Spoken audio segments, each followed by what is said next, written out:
Votes for women, votes for women, votes for women. The women fought a revolution, just like the one that set the nation free. They want a better constitution that treated men and women equally. The Iroquois began the trend. Women ran the tribe instead of men. Lucretia Mott said, good for you, hey, we want to run things too. The women fought a revolution, just like the one that set the nation free. They want a better constitution that treated men and women equally. Liz Stanton and Susan B. Anthony also helped fight against slavery. Frederick Douglass was a friend who spoke women's right to vote. The women fought a revolution, just like the one that set the nation free. They want a better constitution that treated men and women equally. They chained themselves to the White House gate, marched and demonstrated state by state.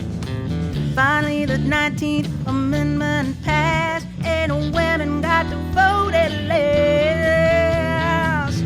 Votes for women, votes for women, votes for women, votes for women. The women fought a revolution, just like the one that set the nation free. They want a better constitution that treated men and women equally.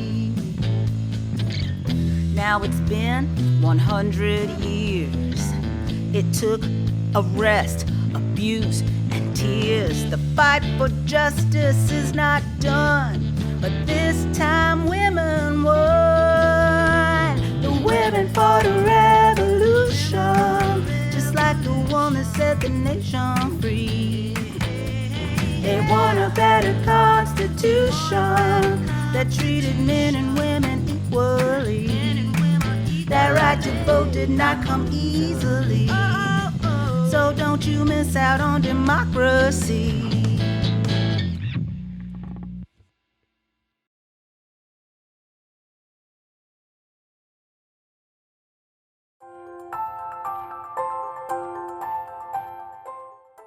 On behalf of the Montgomery County Commission for Women and its partners, I welcome you to the 100th anniversary of women's suffrage.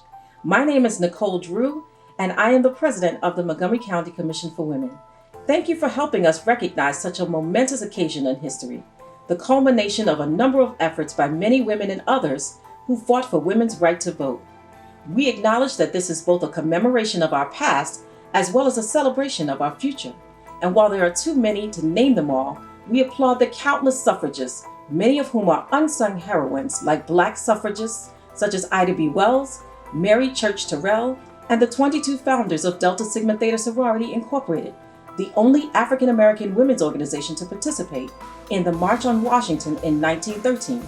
But we also recognize Montgomery County's own Lavinia Ingle, who not only fought for the ratification of suffrage, but continued to protect voting rights. Tonight, we present the contributions of our partners.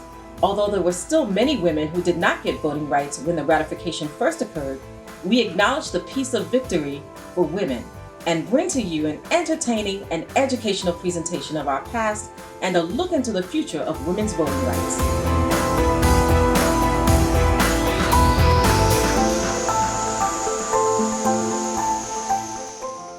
Some of those sessions in Congress were really delightful. I think it too bad in history that we always, or sometimes, stick to the factual data, and you miss some of the colorful and delightful episodes that went through it. Lavinia Engel made this comment in January of 1971. She was doing the first of 5 interviews for the Marie Bennett Library of Local History, part of a joint effort by the LWV of Montgomery County and the Department of Public Libraries. Lavinia's interviews are part of a treasure trove of stories and anecdotes and lost history that help celebrate the 100th anniversary of the League and women's suffrage. Lavinia was recruited as a field secretary for the National Suffrage Association when she was fresh out of college in 1912. She and Susan B. Anthony testified before Congress on behalf of the suffrage movement. The suffrage campaign had a profound sense of values, Lavinia told the interviewer. It was never a dour campaign. It was never bitter. There were no attacks. Dr. Anna Howard Shaw said to me once when I was in my early stages giving women's suffrage speeches throughout the country, Lavinia, never try to convince a person that he or she should come to your point of view. Find a point on which you mutually agree, and then move the point. Shaw was a physician, a leader in the suffrage movement, and the first ordained female Methodist minister in the U.S. That was a lesson Lavinia took to heart, not only during her time working to win the vote for women, but also when she moved on to her work with the League. As it became clear that the suffrage movement would be eventually successful, she says discussion at the national conventions would often turn to what we will do when the amendment was ratified. Lavinia and her colleagues decided to create a League of Women Voters, in which women could teach each other the things they needed to know how to be effective citizens, and that this organization should be nonpartisan, but should encourage women to go into the political parties and work. At the final convention in Chicago in 1920, the National American Women's Suffrage Association decided to turn over its assets to the new League of Women Voters, totaling well over $500,000. Lavinia's interview is filled with stories that reflect both the stubborn determination of these women and their sense of humor, things she learned while fighting to win the vote for herself and her sisters around the nation. It's important to remember, especially as the 100th anniversary of women's suffrage approaches, that the League inherited more than financial assets from the suffrage movement. We were also bequeathed decades of organizational experience and sheer grit. Many women didn't end their activism when the 19th Amendment was ratified in August of 1920. They simply joined their local League office and continued to advocate for civil rights. Lavinia clearly felt the influence of those who'd gone before her. In her interview, she describes one of the first meetings she attended when her mother, also named Lavinia, took her to a suffrage convention in Baltimore. Little Lavinia was 7 or 8 at the time. My mother took me up to the chair in which Susan B. Anthony was sitting and said to her, "Aunt Susan," as they all called her, "this is my daughter, Lavinia." And Susan said, "Oh, another Lavinia," and reached out and drew me over to her and said, "You'll be another Lavinia who campaigned for women's suffrage." And I said, "Oh yes, Aunt Susan, I will." And she patted me on the head and laughed, and my mother said, "Well, I'll raise her up to the faith, Aunt Susan." Lavinia Engel kept the faith until her death in 1979, first in the suffrage movement, and then during her nearly 60 years working for the League of Women Voters.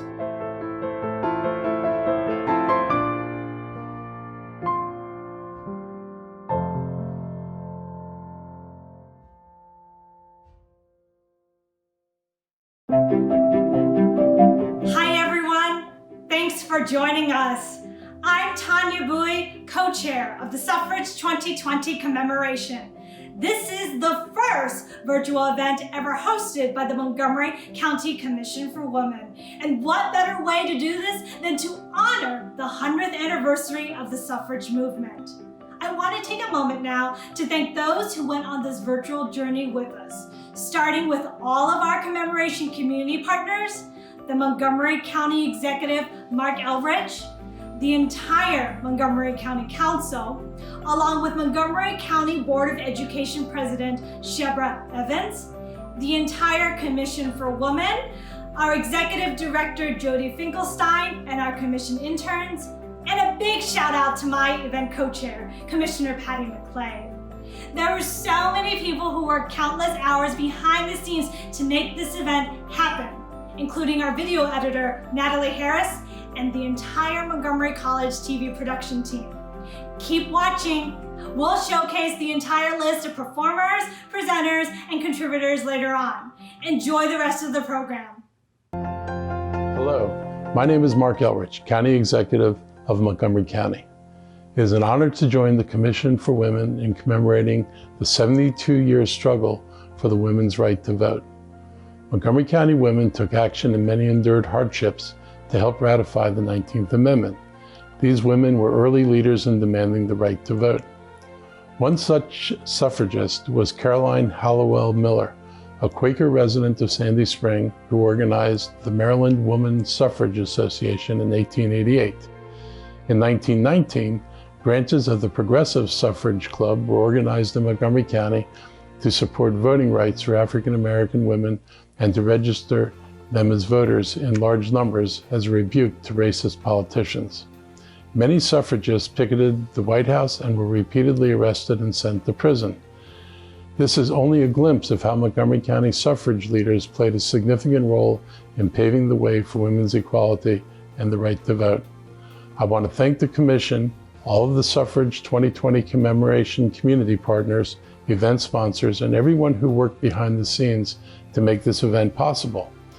I would like to especially thank Commission President Nicole Drew, Esquire, and the co-chairs of this event, Tonya Bowie and Patty McClay. Before starting the program, I also want to take a moment and thank everyone who participated in this year's Power Girl contest. Congratulations to all of the winners.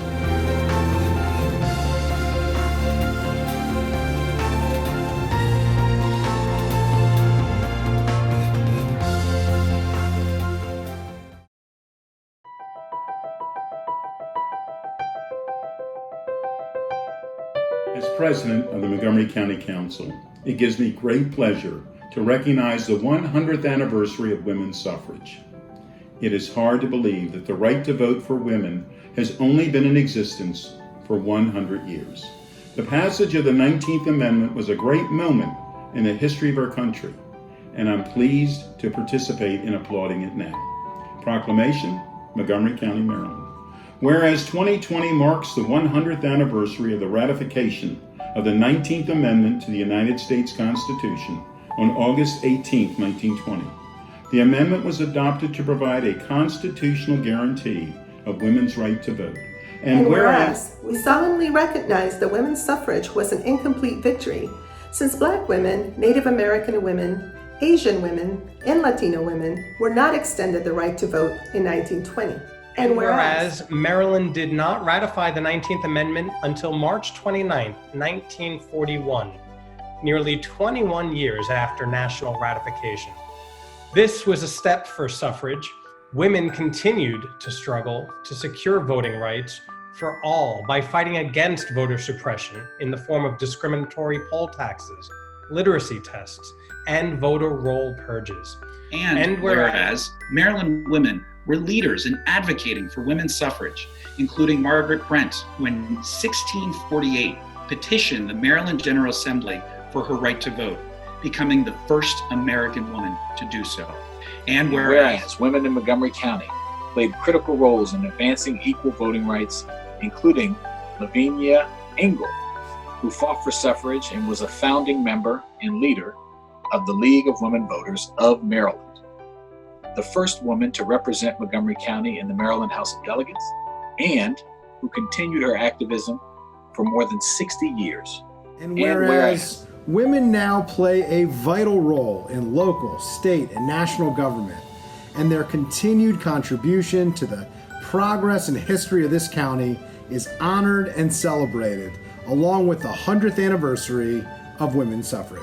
Now, therefore, be it resolved that the County Executive and the County Council of Montgomery County, Maryland, hereby proclaim August 2020 in commemoration of the 100th anniversary of the passage and ratification of the 19th Amendment to the United States Constitution, granting women the right to vote as Women's Suffrage Commemoration Month in Montgomery County, and in conjunction with the Montgomery County Commission for Women, we recommend that residents and civic institutions ensure all students and adults have the opportunity to learn about and commemorate the suffrage movement and the vital role women hold in our democracy. And it is signed today by County Executive Mark Elrich and me, Sidney Katz, as County Council President.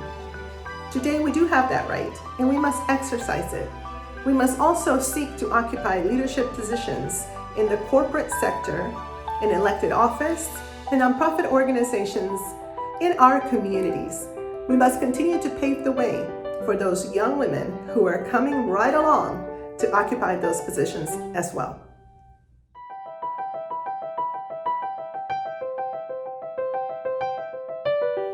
Hello everyone. My name is Patty McClay and I am co-chair of our Suffrage 2020 commemoration. At this time, I would like to introduce Dr. Robin Munsey, a professor at the University of Maryland and our guest speaker. Her research shines light on women, social policy, social movements, and labor and working class history in 20th century America. She has made many media appearances, including documentaries for CNN, PBS's The American Experience, and C-SPAN's Lectures in American History. Dr. Munsey has contributed to many public history projects. Her most recent work is as a guest curator of the exhibit entitled Rightfully Hers, American Women and the Vote, on display at the National Archives in Washington, D.C. Today she joins us to discuss the top 3 facts to remember about women's suffrage. A brief discussion will follow, led by Dr. Darian Pollard. As president of Montgomery College, Dr. Pollard serves in many leadership roles, including president of the American Association for Women in Community Colleges. In addition, she was the keynote speaker for the Commission for Women's 2011 Women's Legislative Briefing. Dr. Pollard has received many awards, including being named one of Washington, D.C.'s most powerful women by Washingtonian magazine. Come join me now as we learn even more about the women's suffrage movement. Thank you so much, Patty. I'm honored to participate in this commemoration of the 19th Amendment, sponsored by the Montgomery County Women's Commission. My contribution to the event is to share the top 3 things I think you need to know about the amendment on this, its 100th anniversary. The 19th Amendment said that no state or the federal government could deny the vote on the basis of sex. And the number 1 thing I think you need to know about that amendment is that it represented a major milestone in the history of American democracy. More on that in a minute. Number 2, even though it was a monumental achievement, the 19th Amendment did not enfranchise American women. More on that in due course. Number 3, the movement that produced the 19th Amendment, usually called the women's suffrage movement, was multiracial, multi-ethnic, and cross-class. These 3 points have important lessons for us today, and I'll elaborate briefly on each. First, the 19th Amendment was a major milestone in the history of American democracy, in part because it resulted in the immediate enfranchisement of millions of American women, remarkably expanding the U.S. electorate. And its ramifications in American politics and government reverberate today. Since 1964, for instance, women have outvoted men, and a gender gap in presidential elections opened up in 1980. These voting patterns in turn produce policies that structure our national life and in fact our daily lives. The legacy of this amendment is quite profound. For all the significance of the 19th Amendment, however, it is inaccurate to say that the 19th Amendment enfranchised American women. It is inaccurate because millions of women had the vote before 1920, and millions of women were still excluded from the polls after 1920. If we miss this point, we misunderstand how political change happens or doesn't, and we become less effective citizens. This is why you need to know that before 1920, millions of women had the vote and they had won it through measures taken by their states. It was indeed because so many women were already voting that men in Congress were more likely to vote for the amendment and send it to the states for ratification. Hard-won local victories eventually accumulated to make a national victory possible. This is how political change happens. Just as millions of women already had the vote before the 19th Amendment, so were millions still excluded from the polls after 1920. Women in Puerto Rico, for instance, remained disfranchised because the amendment said that no state or the federal government could deny the vote on the basis of sex, but it said nothing about the territories. Women in Puerto Rico continued their fight for the vote until 1935, when finally all adult women in Puerto Rico could cast a ballot. African American women in southern states also remained largely excluded from the polls. They were excluded by the same measures that widely disfranchised African American men in the early 20th century. Still, Southern Black women protested against their exclusion and continued their voting rights activism to the present day, claiming a dramatic victory in 1965 with passage of the Voting Rights Act. A substantial portion of Native American women were also denied voting rights in 1920, as were all Asian immigrant women. Struggles for the vote among these groups continued into the 1950s. The denial of ballots to language minorities and disabled Americans, of course, carried voting rights activism through the 20th century. So you see, it is simply inaccurate to say that the 19th Amendment enfranchised American women. That claim gets the meaning of the amendment wrong, and in the bargain obscures both how political change really happens and the persistence of women's work to attain and retain voting rights. The third thing I want you to know is that the movement that produced the 19th Amendment was dazzlingly diverse. In the 1910s, when the women's suffrage movement achieved its signature successes, including the 19th Amendment, it was multiracial, multi-ethnic, and cross-class. Let's use Maryland as a quick example. In 1915, middle-class African-American suffragists Augusta Chazelle and Estelle Young founded the Progressive Women's Suffrage League in Baltimore. And in 1919, working-class Black suffragist Martha Wheeler from rural Washington County declared herself ready to organize for the cause. Working-class white women who were members of the Amalgamated Clothing Workers Union in Baltimore worked for suffrage in the teens, and middle-class white suffragists, both urban and rural, organized local suffrage organizations and participated in national suffrage events. By the 1910s, the women's suffrage movement across the United States mirrored the movement in Maryland. Building a diverse mass movement was what it took to win the signal successes of the women's suffrage movement. And we need to know this because the struggle over voting rights is our struggle. Contention over who should vote began with the founding of our republic and continues to this day. It is endemic to our democracy. By grounding ourselves in the history of this struggle, we can become more effective participants in it. Thank you. Thank you, Dr. Munsey. This has been such an informative conversation that you've been providing us here with today. And I want to explore a little bit more in depth 3 of the points that you brought and give you an opportunity to speak to a little bit further to them.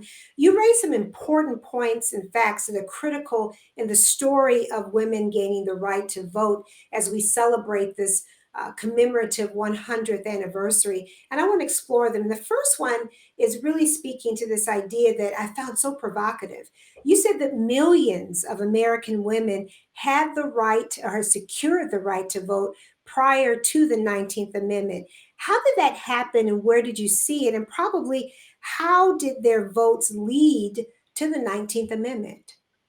Oh, thank you so much. I mean, the short answer to the how part of that question, how did millions of women gain the vote before the 19th Amendment, is really creative, massive, grassroots struggle over generations. in the process of engaging in that struggle, they used every tactic in the books. They pioneered some new ones. They petitioned their legislatures. They testified before legislatures, published newspapers and pamphlets. They engaged in sort of soapbox speeches on street corners and huge rallies and conventions. They organized parades. Suffragists were actually the first to picket the White House. That is one of their signature tactics. And they went up in hot air balloons and dropped votes for women buttons over the populace below. One of my favorite tactics was the New Departure, which began in the 1860s and the early 1870s. And it involved women actually going to the voter registrars or to the polling place and demanding the right to vote and saying that they knew they had the right to vote under the 14th Amendment as citizens. One of the places where that happened was here in DC in 1871, where African-American journalist Mary Ann Shadd Cary and 63 other women presented themselves to the registrar and said, "We know we have the right to vote." They were, of course, like women all across the country, turned aside.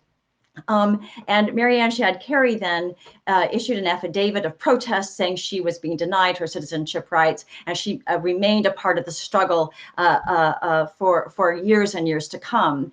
And other women across the country are doing that very same thing. And in the process, they succeeded in winning local and some state and territorial suffrage rights. In the West, in particular, women began to win important suffrage rights. Even in the 1860s, 1869, Wyoming as a territory enfranchised women on the same basis as men. And when Wyoming then came into the Union as a state, it continued to enfranchise women on the same basis as men. Colorado did so in 1893, Idaho in 1896, and Utah in 1896 as well. So by the time we get to 1900, 4 states in the West had enfranchised women on the same basis as men. And then beginning in 1910, there's just sort of this rapid fire set of successes. That is, in 1910, Washington State enfranchised women on the same basis as men. And by the mid-teens, really, most of the states in the West had enfranchised women on the same basis as men. In the Midwest, Illinois is a major victory in 1913. In that state, women were enfranchised in presidential elections and in municipal elections. In 1917, New York enfranchised women on the same basis as men, and Michigan did the same in 1918. In fact, before we get to the ratification of the 19th Amendment, over half of the states had enfranchised women, at least in presidential elections. And as women gained suffrage rights, as they begin to amass electoral power in the states in the early 20th century in particular, the votes for the federal amendment in Congress increase. So you can see that the existing electoral power of women explains the victory of the federal amendment, and then the federal amendment in turn enfranchised millions more women. So they had a movement, they had started momentum that went from West to East to Midwest.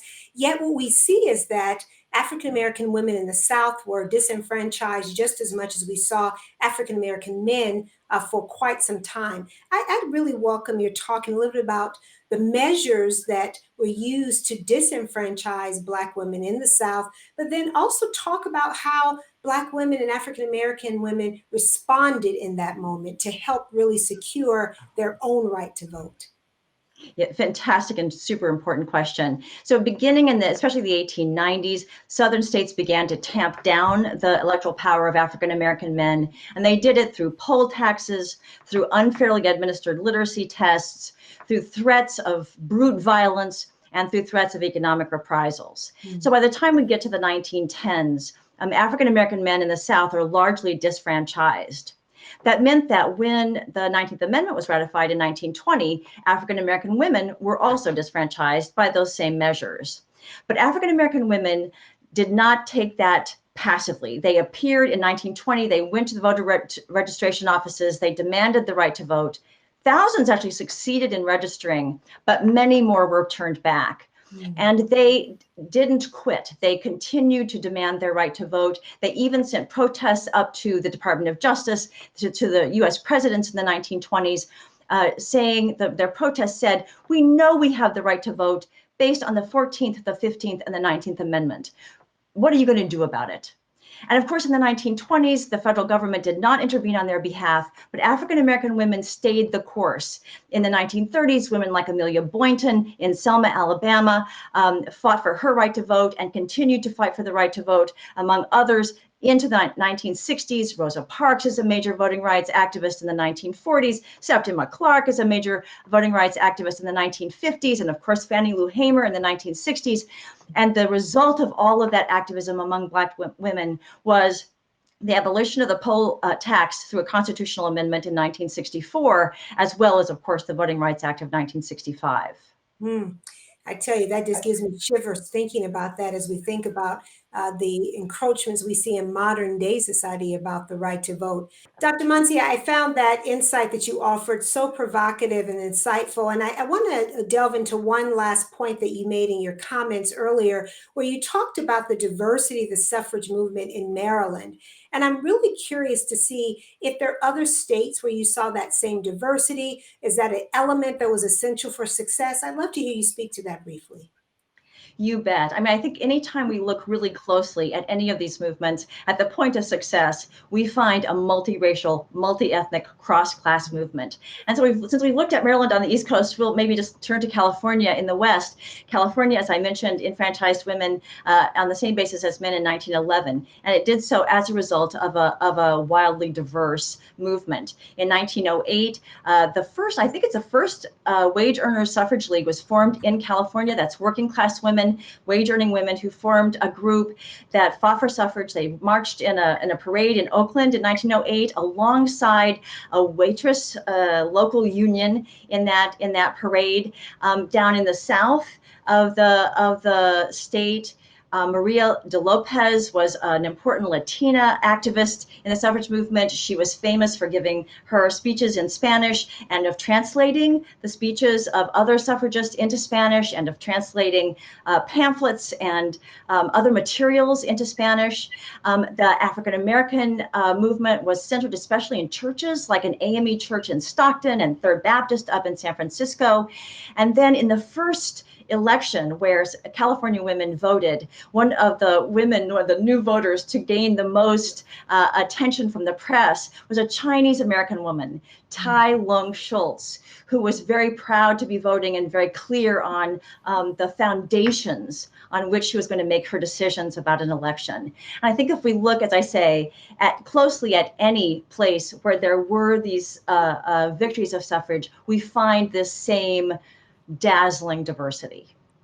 Thank you, Dr. Munsey, for those truly insightful perspectives about this issue and helping to remind us, at least what I'm taking away from this, how one actually starts a movement. It's about activism, it's about belief in the cause, it's certainly about courage, and it's also about coalitions. So important to us. I want to thank deeply the Montgomery County Commission for Women for the work that they've done in elevating this conversation and helping us to remember the work that was done to secure the right to vote for women. I also want to thank them for the active program they're having right now, Suffrage 2020 Commemoration Program. I know that much more is still coming in this space. And finally, I want to thank my friends and colleagues at MCTV for always being such wonderful technical and professional support to us to produce these types of programs. Most of all, I hope each and every one of you enjoyed our comments today, but more importantly, remember that it's our job to fight for and to protect the right to vote. Take care and be well. I am Shebra Evans, president of the Montgomery County Board of Education. This year, we are a predominantly female board and we support equity in all areas of our life. This is an event to be commemorated, 100 years to be exact. As important as it is to commemorate this important milestone, it is equally important to remember the journey that brought us to today and to honor those whose shoulders we stand. I'm reminded of an old advertisement. We've come a long way, baby. The focus of this celebration is the struggle women endured for the right to vote. Many strong women worked tirelessly for this truly democratic right, and today we want to take a moment to honor those women. We truly stand on the shoulders of giants. We honor and acknowledge our history, that which fills us with pride, as well as the failings of our foremothers. We know that for African American women, the struggle for suffrage did not end until August of 1965, when President Johnson signed the Voting Rights Act, outlawing the discriminatory practices forbidding Black men and women from voting, that the true promise of universal suffrage and equity began to emerge. It was women like Augusta Chisholm, Ida B. Wells, Mary Church Terrell that didn't give up when others thought the fight was over.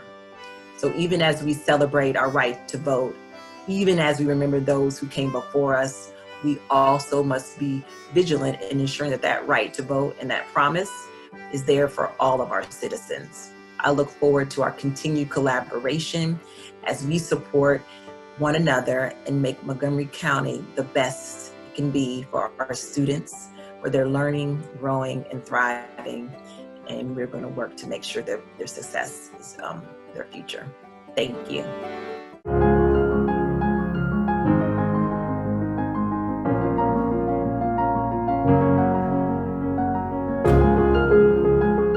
Someone I admire from the women's suffrage movement is Alice Paul.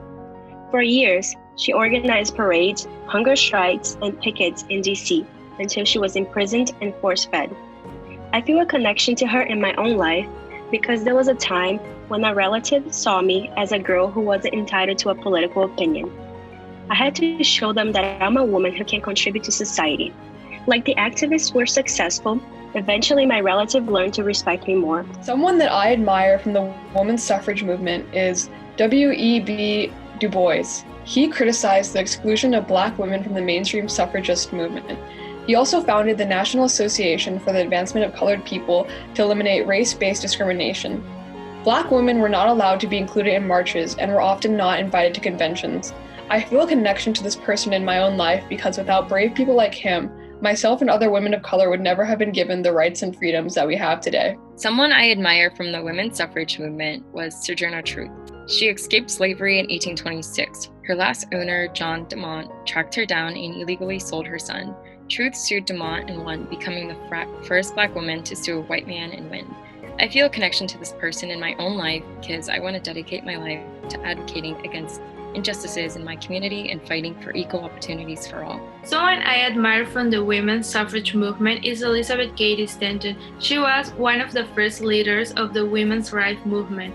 After high school, Elizabeth experienced sexual discrimination. She watched how many of her men classmates were accepted into the major universities. I feel a connection to her in my own life because when I was in middle school, my professor used to pick one of his students to be his assistant. However, he did not choose me because I'm a girl. Someone I admire from the suffrage movement is activist Ida B. Wells. She was born into slavery and is well known for her anti-lynching campaign. I feel a deep connection to her because of her intersectional perspective that she brought to the movement as a woman of color, much like myself. She was not represented in the movement, but that was all the more reason for her to use her voice and educate others, inspiring someone like me to raise my voice as well. Someone I greatly admire from the women's suffrage movement is Lucy Stone. She was revolutionary in countless ways to the women's and abolition movements, things that continue today. I feel a connection to her in my own life because of all of the changes she spearheaded. It was her last words to her daughter that moved me. She said, "Make the world better." This has been a constant motto in our home, and my children strive to embrace it in everything they do. I strongly believe in votes for women. Votes for women. Thanks to the wonderful Montgomery College students for sharing their thoughts about how studying suffragists has impacted their lives today. And thank you to the Montgomery County Commission for Women for creating this special Suffrage 2020 commemoration. I'm Kate Campbell Stevenson, and I have the pleasure of singing the closing song, Standing on the Shoulders, lyrics and music written by Joyce Johnson Rouse. Over my many years of research and performing, I've learned that true social progress happens only when younger and older citizens from all walks of life join together to create positive social change. We extend our profound gratitude to the suffragists. Due to their persistence and their monumental efforts, we now all have access to the ballot box. The best way to honor them and the generations to come is to make our voices heard and vote.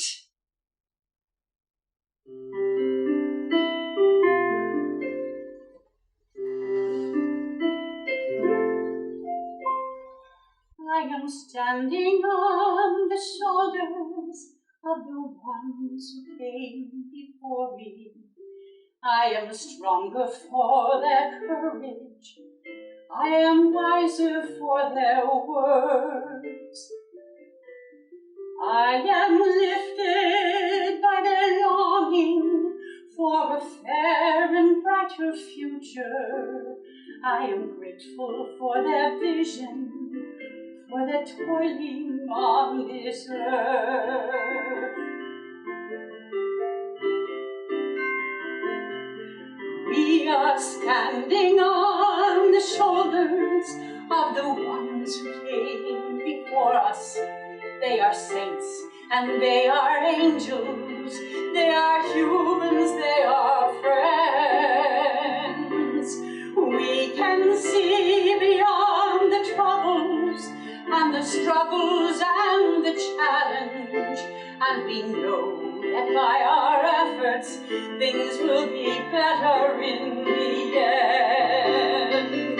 They lift me higher than I could ever fly, carrying my burdens away. I imagine a world if they hadn't tried. We wouldn't be so very blessed today.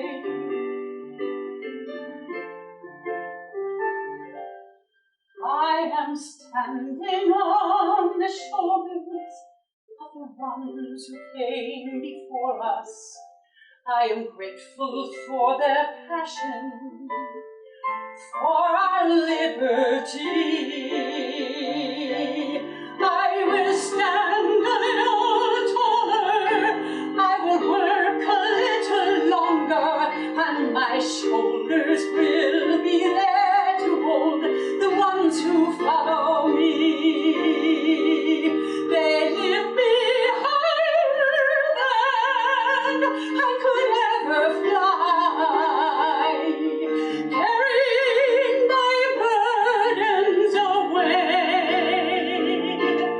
I imagine a world if they hadn't tried.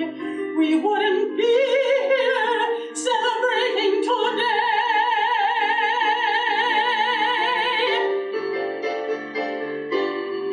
I am standing on the shoulders of the ones who came before me.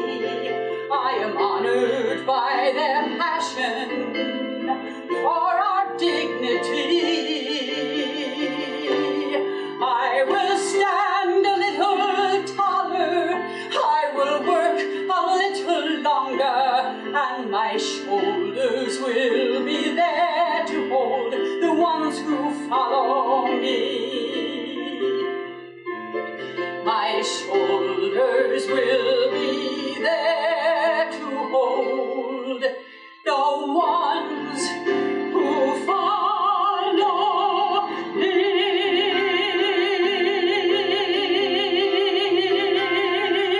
Who follow me.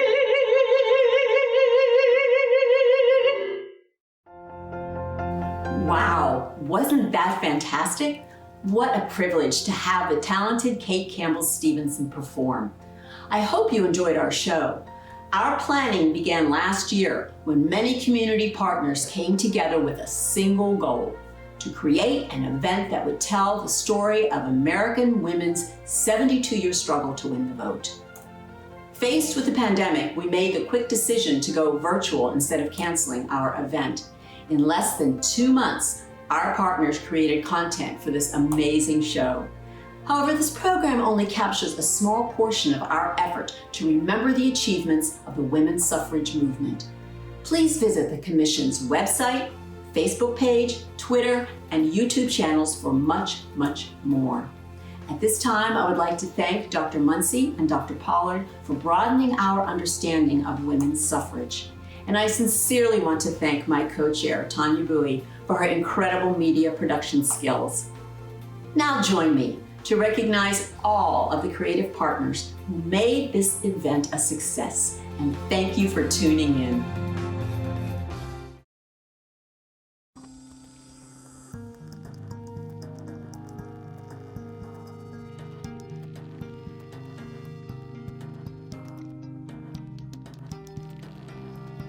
Thank you to our diamond sponsor, Bernstein Management Corporation, EYA, Bethesda Farm Women's Market.